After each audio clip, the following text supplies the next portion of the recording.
Hey guys, welcome to Quinia's Budget Crafts. Alright, next piece of scatter. This stove here looks like it's about 2 inches wide and sticks out the back of the house just a little bit. So grab a 2-inch piece of foam and cut a 2-inch piece off of that so you have a nice little square. And then cut out a couple pieces that are 1 by 2 inch. We'll just use our brick roller here to put a brick texture on it, the same one we'll use for the outside of the house, or you can cut it by hand, however you plan on doing the outside of your house. Go ahead and texture both sides of it. And don't forget to transfer your texture to the edges too.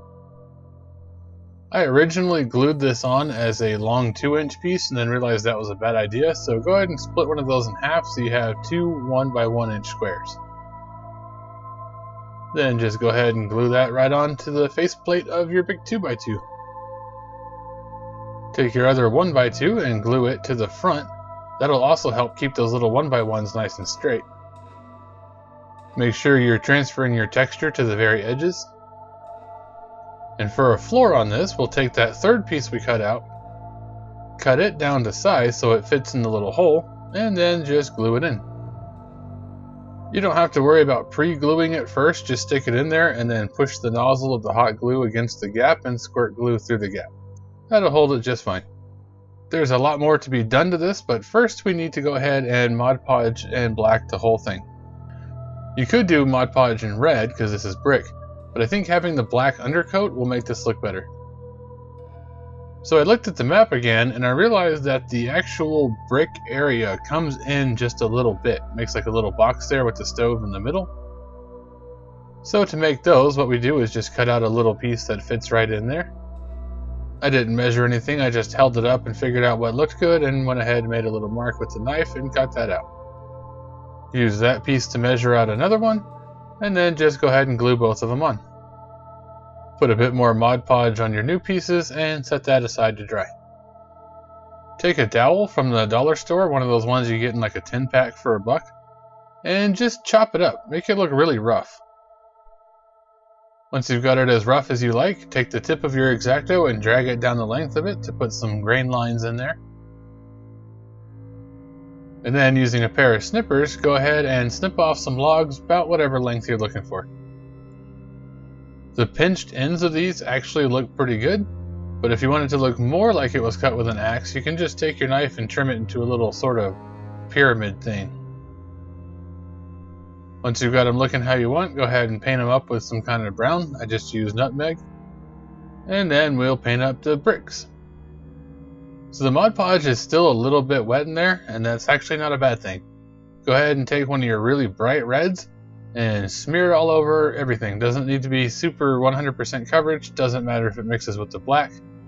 Just get everything nice and red. Once that's dry, go back in with some ripe tomato, which is sort of like an orangey red. And not like a complete 100% coverage, but basically just brush everything. Then to bring it back into a red color, use barn red, which is a darker red than the first one we used, and dry brush over the orange. Now you should have a sort of varying shades of red and orange brick look. I'm not going to be lighting this with a tea light, so I'm going to have to try and fake the glow of the fire. So starting with a little bit of yellow, put that down where the logs are going to sit. Bring it up the back wall and the side walls just a bit. Then get some orange, true orange this time, and put it sort of over the yellow but not quite in the middle. You can use it to help spread the yellow and kill some of the brightness though. And then back to that bright red to go over just the edges of your glow there, just so it's a little bit glowing, different red from the fireplace. For your logs, just go ahead and put a little hot glue on there and stuff them in. Once you've got the logs in how you want, then go back over them with the same fire colors. Don't need to be too exact, just kind of make it look like they're glowing. Then we'll grab some of this granny grate and put a top on this thing.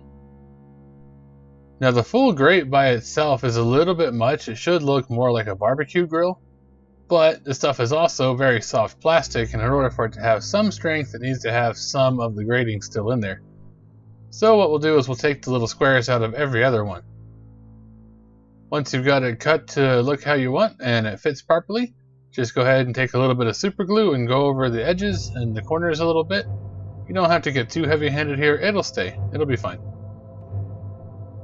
It's not bad, but I wanted a little bit more, so take a piece of this real thin cardboard, cut out a little rectangle to fit on the front, and if you're using the kind that's got the glossy stuff on it for the logos or whatever, go ahead and peel that layer off because paint won't stick to it. And then the other side has got the corrugation line showing through. Cut out a little piece of granny grating to fit on the front of that. You can use some scissors to just trim off those corners so it's got more of a ovalish kind of shape to it. And then just glue the granny grating right to the cardboard with some super glue. And then paint the whole thing with a gunmetal gray, or whatever other metallic you like. Put a little bit of hot glue on it and stick it right on there. Solid silver though does look kind of strange, so go back with some yellow and dot just on the inside. And with a little bit of orange getting kind of random. What I did is I got too much on my brush on purpose and then just kind of hit the windows in a checkered board and then smeared it around after that. I was looking around for something to use for a pot or a pan or something, and I saw that crazy glue tube sitting there and I was like, hey, that'll work. So just saw the bottom right off of one of those. Put a little drop of hot glue in the center and stick it to a dowel so you've got something to hold on to while you're painting it. I went out and sprayed it with some gray primer and then hit it again with some of this metallic silver from pretty far away. It's not 100% coverage, it's kind of hard to see here, but it's more of a speckled silver effect. Just put some super glue on the bottom of it and stick it right to your stovetop. We'll use the end from one of these fancy matches like we did on the ship's wheel for a spoon handle. But go ahead and fill the pot up with hot glue first and then stuff your spoon handle in there. Wait for that to dry and figure out what color you want your stew to be. I was real tempted to go green here, but let's be a little more traditional and make it brown.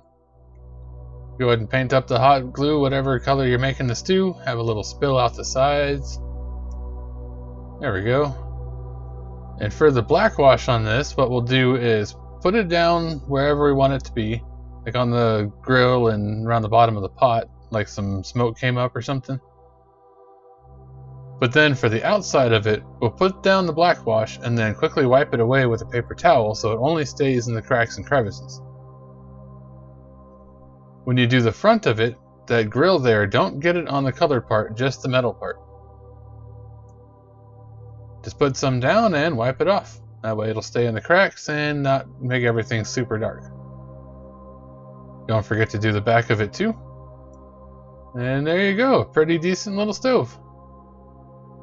Is it pretty much the stove from The Little Mermaid? Maybe. Of course, like I said, you could put a tea light in here and light it with that, and that would look awesome. But I made this specifically for the salt marsh house, and it's going to be glued in place, so there would be no way to get to the switch on the bottom. So I'll just do it this way. If you're going to keep yours separate as scatter, by all means, definitely put a tea light in there. That would look great. And of course, if you guys want to support the channel, you can do so on Patreon or a one-time donation on Ko-fi. Or of course, you can always go to my website where I list all of the stuff I use. There are Amazon affiliate links on there. It costs you absolutely nothing, but I do get a little cut of that if you use those links. Of course, if you like this video, you might like the one that's over here, or over there, or down there. But thank you for watching, everybody. Don't forget to like, share, comment, subscribe, hop on the socials, and all that stuff. I'll catch you on the next one.